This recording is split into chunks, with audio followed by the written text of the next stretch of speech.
Selamat pagi. Pagi. Assalamualaikum. Salam sejahtera bagi kita semua. Pada pertemuan kali ini, ini adalah pertemuan pertama. Yang pertama, saya akan memperkenalkan diri saya sendiri. Nama, Sudrajat, jabatan lektor, pangkat. Kalau ada hal-hal yang perlu ditanyakan, nanti adalah saya cantumkan nomor WA dan email. Dan mata kuliah ini adalah pengantar ilmu politik. Mungkin mata kuliah ini sangat baru bagi Raja semua, karena ini adalah semester 2 di mana saudara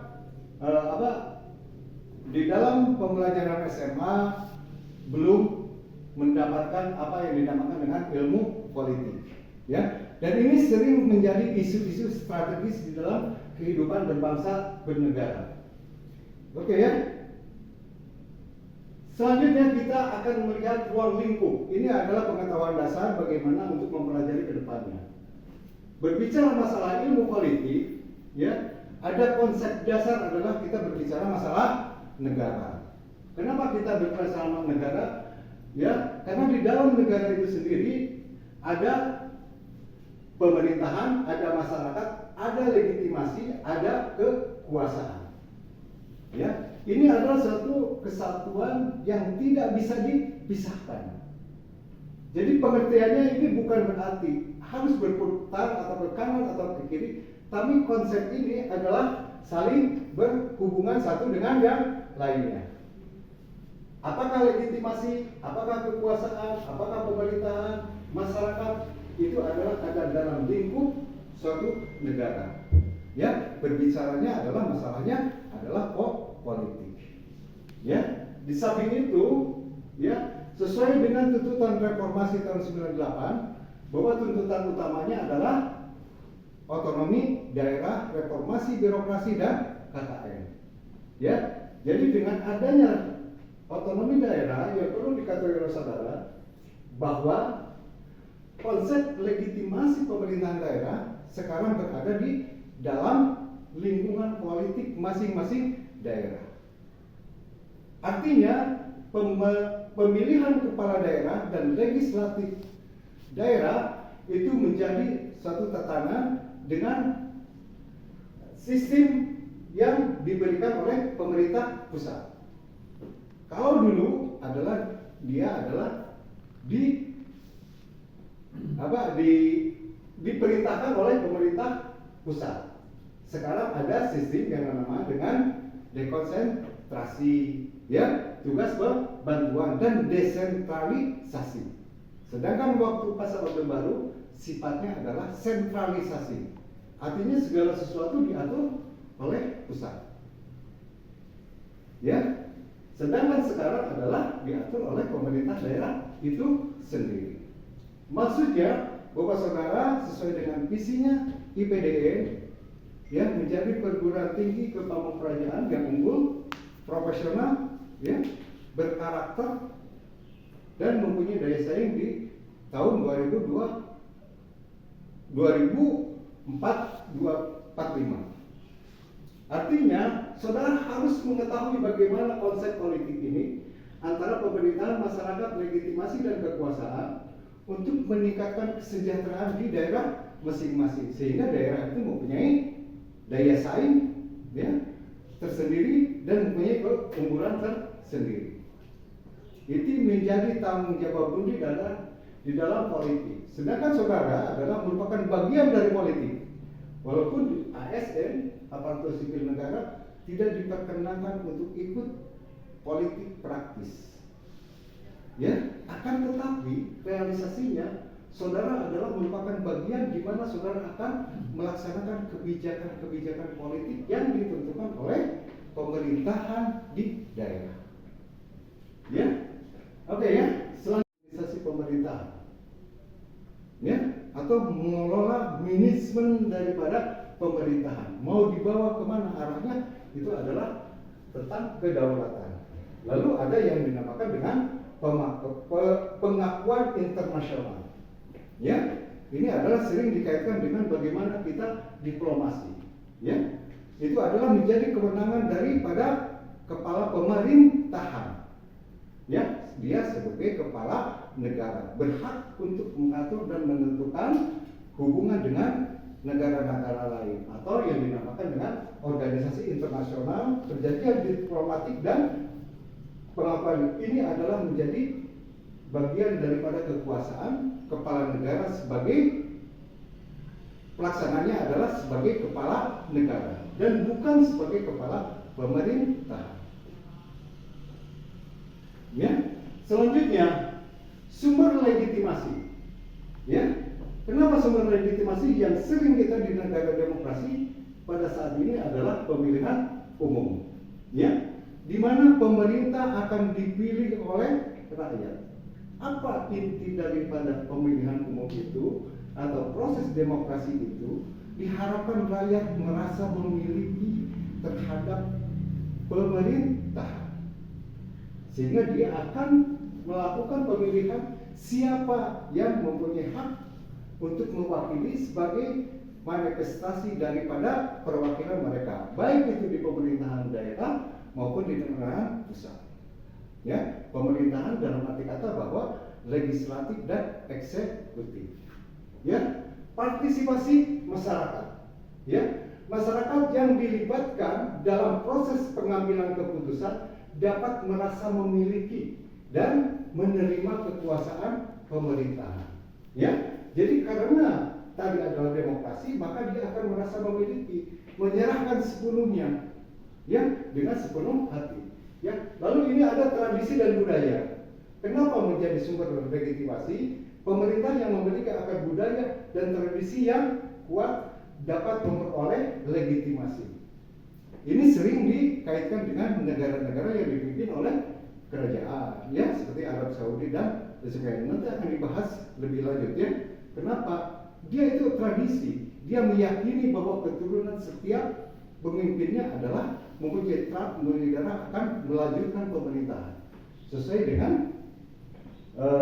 induknya atau sesuai dengan keturunannya secara vertikal. Ya, itu akan percaya dia tidak perlu melakukan pemilihan dan sebagainya, tapi dia akan mengakui keturunan daripada masing-masing raja tersebut. Ya. Selanjutnya fungsi. Kenapa ini ada fungsi legitimasi? Meningkatkan kepercayaan masyarakat. Ya, legitimasi dapat meningkatkan kepercayaan masyarakat terhadap pemerintah. Itu pasti yang pertama, ya. Yang kedua, meningkatkan stabilitas politik. Legitimasi dapat mengurangi konflik dan meningkatkan stabilitas politik. Ya, konflik itu karena ketidakpercayaan. Ya, dengan adanya legitimasi melalui pemilihan umum, maka dia akan mengurangi daripada konflik itu sendiri. Meningkatkan efektivitas pemerintahan. Legitimasi dapat membuat pemerintah lebih efektif dan dalam menjalankan tugasnya. Kenapa efektif? Karena dia adalah mempunyai kepercayaan daripada masyarakat secara legitimasi. Ya. Lalu ada tantangan di sini legitimasi. Ini juga merupakan suatu tuntutan daripada reformasi adalah korupsi. Ya, karena dia mempunyai kekuasaan, maka lebih rentan terhadap apa yang dinamakan dengan korupsi. Makanya tuntutan reformasi adalah bagaimana menghilangkan KKN dan reformasi birokrasi dan otonomi daerah. Lalu ketidakadilan dan diskriminasi pemerintah yang tidak menjunjung tinggi keadilan dan kesetaraan dapat kehilangan legitimasi. Ya, bagaimana dia melakukan atau melaksanakan tugas-tugasnya secara diskriminasi, ya, atau lebih cenderung apa yang dinamakan SARA dan sebagainya. Dia akan membiarkan orang-orang tertinggal, ya. Itu akan sebagai tantangan legitimasi.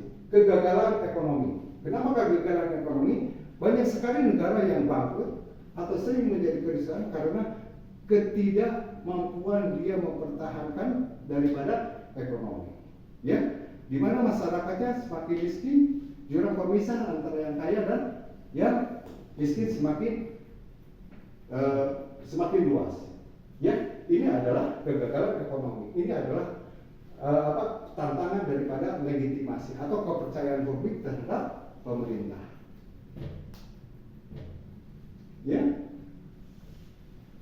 ini masyarakat dalam negara, karena tadi adalah masyarakat di dalam negara. Kelompok sosial, ya, kelompok sosial mereka ada interaksi, ya. Lalu wilayah negara, masyarakat dalam negara terkait dengan satu wilayah negara tertentu, ya, yang batas-batasnya geografis dan administrasi yang jelas. Jadi jelas ya, setiap negara itu akan dilindungi, ya. Sebagai salah satu wujud di kita adalah mungkin adalah KTP, ya. Itu adalah menunjukkan warga negara Indonesia kemanapun juga, apakah ke luar negeri, ya, mana itu adalah menjadi satu ciri khas daripada masing-masing masyarakat kita. Kebudayaan, masyarakat dalam negara memiliki budaya yang unik, termasuk nilai-nilai, norma-norma dan tradisi-tradisi yang diwariskan dari generasi ke generasi.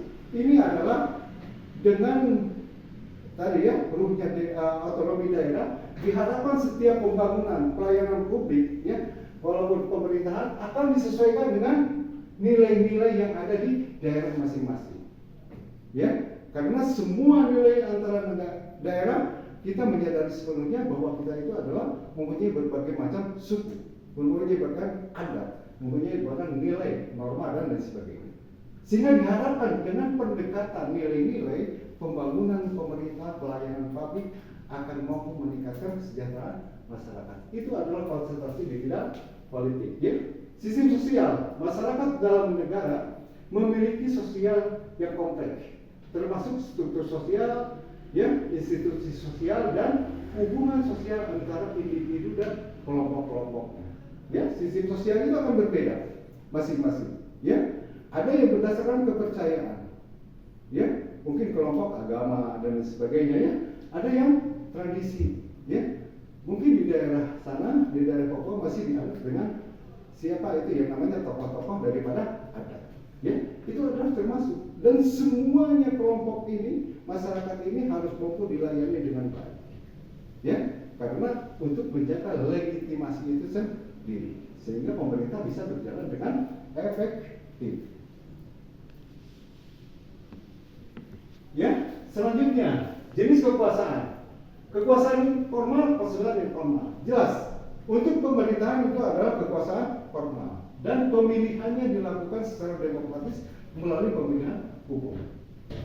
Apa yang dimaksud dengan kekuasaan informal? Ya, kekuasaan yang memang tidak tersentuh secara secara jelas dalam organisasi pemerintahan, tapi dia punya power, dia punya kekuasaan terhadap kelompoknya masing-masing. Ya, nanti akan ada kekuasaan informal itu bisa mempengaruhi terhadap keputusan-keputusan pemerintah. Ya, penggunaan kekuasaan, ya, tentu penggunaan kekuasaan adalah pengambilan keputusan, ya, sehingga ruang lingkup di dalam ilmu politik, ya, setelah dia mendapatkan legitimasi dari masyarakat, maka dia akan mempunyai kekuasaan. Ya, kekuasaan itu akan duduk di pemerintahan. Dia akan dengan kekuasaannya dia adalah akan mengambil satu keputusan. Ruhnya daripada pemerintahan umum, pemilihan umum secara demokratis adalah terwujudnya undang-undang, peraturan-peraturan pemerintah yang mencerminkan terhadap kepentingan masyarakat itu sendiri. Itu adalah harapan daripada apa yang dinamakan demokrasi. Lalu mengontrol perilaku, kekuasaan dapat digunakan untuk mengontrol perilaku orang lain. Ya, di dalam negara demokrasi ada kontrol terhadap masyarakatnya berupa peraturan perundang-undangan. Hak mempunyai yang seluas-luasnya, tapi tidak boleh menyangkut dengan hak orang lain, mengganggu ketertiban umum dan lain sebagainya. Ini adalah akan dikontrol perilaku ini oleh pemerintah. Ya, mungkin kita sekarang apa yang dinamakan dengan polisi itu sebetulnya untuk mengontrol perilaku daripada setiap masyarakatnya. Ya, lalu mempengaruhi opini, kekuasaan dapat digunakan untuk mempengaruhi opini orang lain. Ya, apa yang dimaksud dengan opini? Pendapat daripada sekelompok orang atau pendapat secara individu yang tidak didasarkan pada suatu argumentasi yang tepat. Ya, itu adalah opini. Opini itu tidak semuanya baik, tidak semuanya jelek. Itu yang namanya dengan pendapat individu. Ya, Tapi bagaimana pemerintah bisa mempengaruhi ini sehingga opini-opini itu menjadi positif dan membantu mewujudkan tentang tujuan daripada pemerintah. Ya. Lalu dampak kekuasaan, penyalahgunaan kekuasaan. Kekuasaan dapat disalahgunakan untuk kepentingan pribadi atau kelompok tertentu. Ini yang paling resistensi dengan adanya berbagai macam politik. Ya, dia bisa aja menyalahgunakan karena dia merasa mendapatkan mandat dan dia berkuasa sehingga segala sesuatu bisa disalahgunakan. Tujuannya bisa untuk kepentingan politik, ya, atau kepentingan partai politik, atau kepentingan individu, ya. Hal ini mungkin bisa saudara lihat di media-media sosial, ya, di platform-platform internet dan sebagainya.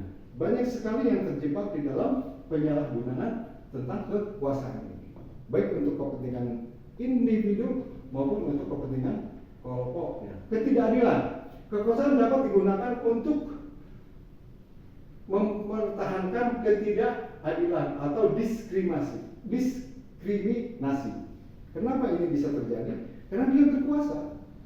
Seolah dia bisa melaksanakan apa saja. Walaupun sebetulnya ada kontrol dari masyarakat. Nanti bagaimana akan dibahas selanjutnya kedudukan dari lembaga-lembaga swadaya masyarakat.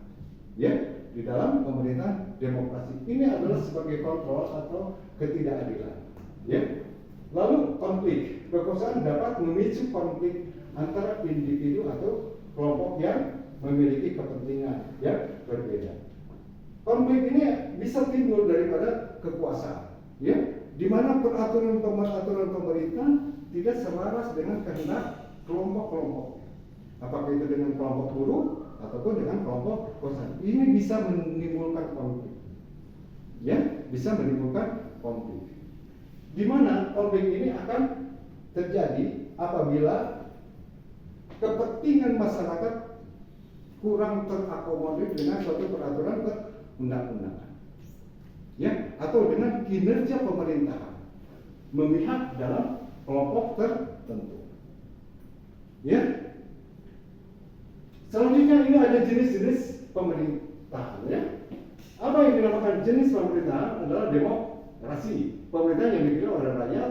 Nah, ini kita sedang menuju demokrasi, ya. Walaupun belum begitu lama, karena dulu adalah demokrasi, akan tetapi pemerintahannya bersifat otoriter. Ya, apa bedanya demokrasi yang modern dan otoriter? Dalam demokrasi otoriter, semua kekuatan yang ada di negara ini adalah digiring untuk memilih satu partai. Ya, sampai dengan lembaga-lembaga swadaya masyarakat. Kalau bisa sampai dengan apa? PKK yang paling bawah, ya, lalu Karang Taruna juga digiring dalam satu partai tertentu. Sehingga demokrasi yang secara otoriter dia akan merasa legitimasi karena dia biasanya lebih daripada 80%. Baik yang duduk di legislatif, ya, terutama yang duduk di legislatif yang menentukan ketentuan peraturan perundang-undangan. Ya, sedangkan demokrasi modern menunjuk bahwa setiap partai mempunyai kehendak masing-masing. Ya, walaupun ini agak rumit dalam pelaksanaan pemerintahan. Kenapa? Ya, karena kita harus menggabungkan beberapa partai, ya, untuk menjadi kekuatan yang pemerintahan. Lalu ada oligarki, ya. Benar, oligarki itu adalah pemerintahan yang dikendalikan oleh sekelompok orang. Ya, ada diktator. Ya, fungsi pemerintahan adalah mengatur dan mengelola, ya, membuat kebijakan, menjalankan keamanan dan melayani masyarakat. Ini poin penting adalah bagaimana kita melayani masyarakat untuk mempertahankan legitimasi daripada pemerintahan. Ya, struktur pemerintahan, ya. Kita memegang struktur pemerintahan di Indonesia itu dari zaman dulu adalah yang dinamakan dengan trias politika, ya. Mungkin saudara bisa mendengar dan mengetahui bagaimana ada badan legislatif, ya, ada badan eksekutif dan ada badan yudikatif, ya, yang bertanggung jawab untuk menegakkan hukum dan menyelesaikan sengketa. Ini adalah badan yudikatif, ya. Yudikatif ini nanti dalam negara demokrasi akan terbagi dua, Mahkamah Agung dan Mahkamah Konstitusi. Ya, apa perbedaannya nanti akan dibahas di pertemuan berikutnya. Nah, sedangkan ruang lingkup pembelajaran ya dalam materi ini adalah ada 15 ya, termasuk otonomi daerah dan sebagainya. So, nanti bahannya akan saya bagikan, silakan saudara baca baik. Tapi ini tidak baku, ini bisa berkembang sesuai dengan perkembangan nanti ya, pengetahuan atau dengan perkembangan daripada isu-isu strategis yang terjadi di dalam pemerintahan. Ya, selanjutnya sistem pembelajaran. Ya, sistem pembelajaran pasti ya kita akan ceramah yang isinya oleh dosen ya. Lalu kuliah aktivitas di kelas. Saudara akan dinilai juga bagaimana aktivitas di kelas ya. Metode diskusi kelompok dan studi kasus terhadap isu-isu strategis. Politik itu sangat kompleks, silakan nanti bisa dengan berbagai macam studi kasus. Mari kita rumuskan, mari kita diskusikan ya dengan seksama. Ya, yang perlu diketahui bahwa dosen di sini adalah sebagai fasilitator. Ya, pengetahuan dosen adalah pengetahuan satu orang, sedangkan saudara adalah bisa mempunyai pengetahuan dari berbagai macam pemikiran, mungkin sampai 30-40 sesuai dengan jumlah kelasnya. Sehingga ini adalah harus ada diskusi kelompok, komputer, SNI dan lain-lain ya. Ini tadi ya tujuan secara pengetahuan kita yang telah ditentukan dari apa isu-isu yang akan dibahas ya. Sedangkan tujuan praktis ya, ini proses sebagai calon ASN ya, aparatur sipil negara pemerintahan daerah diharapkan memahami dengan jelas tentang tugas dan fungsi melayani, mengkolaborasi ya, mensinkronisasi program-program pemerintah daerah ya, dan meningkatkan pelayanan pemerintahan pembangunan guna meningkatkan kesejahteraan masyarakat di daerah sesuai dengan tugas desentralisasi, dekonsentrasi dan tugas pembantuan. Ya. Selanjutnya sistem atau struktur penilaiannya. Penilaian akan dibagi menjadi beberapa bagian. Kehadiran 5%, tugas terstruktur 15%, aktivitas di kelas 10%, ujian tengah semester 30% dan ujian akhir semester adalah 40%. Tapi perlu diketahui ini adalah merupakan satu kesatuan yang tidak bisa dipisahkan. Bukan berarti saudara 50 ini hanya 5%, saya nggak masalah, berarti kan itu kosong. Tidak bisa seperti itu. Salah satu unsur dari ini kosong, berarti kan dia tidak bisa diberikan nilai. Walaupun umpamanya tugas tengah semester dan tugas akhir semesternya ujiannya adalah bagus, ya, dan dia memenuhi syarat untuk itu, tapi akan tetapi salah satu tidak dipenuhi, itu akan tetap tidak bisa diberikan penilaian. Sistem penilaian sekarang kita menggunakan sistem apa yang dinamakan dengan SIAP ya, aplikasi ini. Saudara-saudara sudah mengetahui dan saudara sudah bisa menggunakannya. Dengan kehadiran sistem barcode ini diharapkan semua bisa melaksanakan dengan baik. Apalagi kita kan kuliahnya adalah boarding school. Tidak alasan untuk tidak hadir di kelas karena sangat berdekatan. Ya, sekian dan terima kasih. Ya, kita akan bahas dalam pertemuan berikutnya berbagai macam yang tadi adalah menggunakan bagian daripada rencana pembelajaran. Ya, sebelum ditutup, ya, Bapak akan membuka suatu sesi pertanyaan. Silakan. Baik, saya akan sedikit menanyakan Bapak terkait dengan konsep politik yang telah Bapak sampaikan. Ini kaitannya dengan desentralisasi dan sentralisasi itu Pak, yang tadi Bapak sampaikan. Ini sampai sejauh mana Bapak antara pemerintahan pusat dan pemerintahan daerah itu korelasinya bagaimana Pak? Mungkin Bapak bisa menjelaskan secara lebih detail ataupun rinci terkait dengan konsep pemerintahan pusat dan pemerintahan daerah terkait dengan adanya desentralisasi. Mungkin itu saja Pak, terima kasih. Oke ya, terima kasih ya. Konsep dasar daripada apa yang dinamakan tadi desentralisasi. Yang pertama waktu zaman Orde Baru adalah sentralisasi, sehingga semua diatur oleh pemerintah pusat. Nah, dengan konsep desentralisasi diharapkan pelayanan pembangunan disesuaikan itu tadi ya dengan nilai norma ya budaya yang ada di daerah tersebut, dan juga dia dapat menggali potensi sumber daya yang ada di daerah tersebut untuk dimanfaatkan sebesar-besarnya untuk kepentingan wilayah tersebut. Kewenangan itu diberikan, silakan saudara ya dengan desentralisasi itu menggali potensi-potensi yang ada. Ya, mungkin ada 7 yang tidak bisa dilakukan, itu masih dipegang oleh pusat. Ya, dalam kategori ini adalah mengenai hubungan internasional, fiskal dan sebagainya. Silakan saudara baca undang-undangnya ya.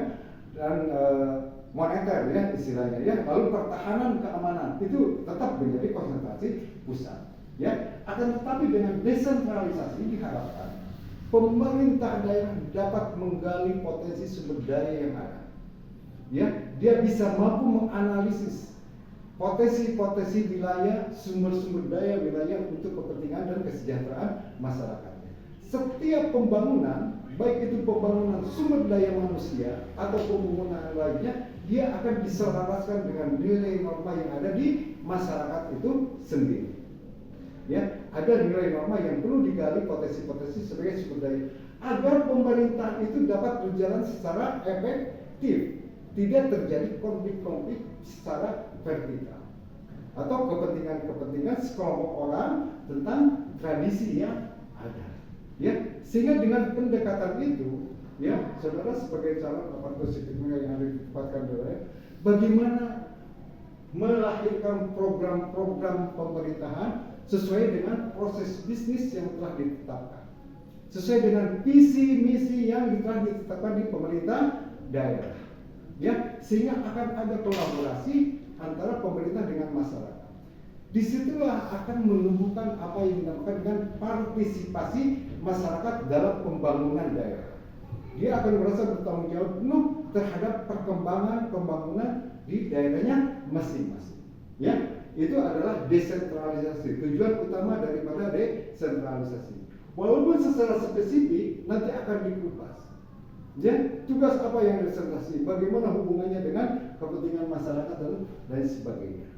Ya, yang jelas potensi-potensi yang ada di daerah bisa dimanfaatkan, bisa digali untuk kepentingan kemajuan ya daripada kesejahteraan daerahnya masing-masing. Ya, itu adalah yang bisa diungkapkan apa itu yang namakan desentralisasi. Kalau sentralisasi dalam zaman Orde Baru kan dia seperti apa sih yang diperlukan masyarakat belum tentu.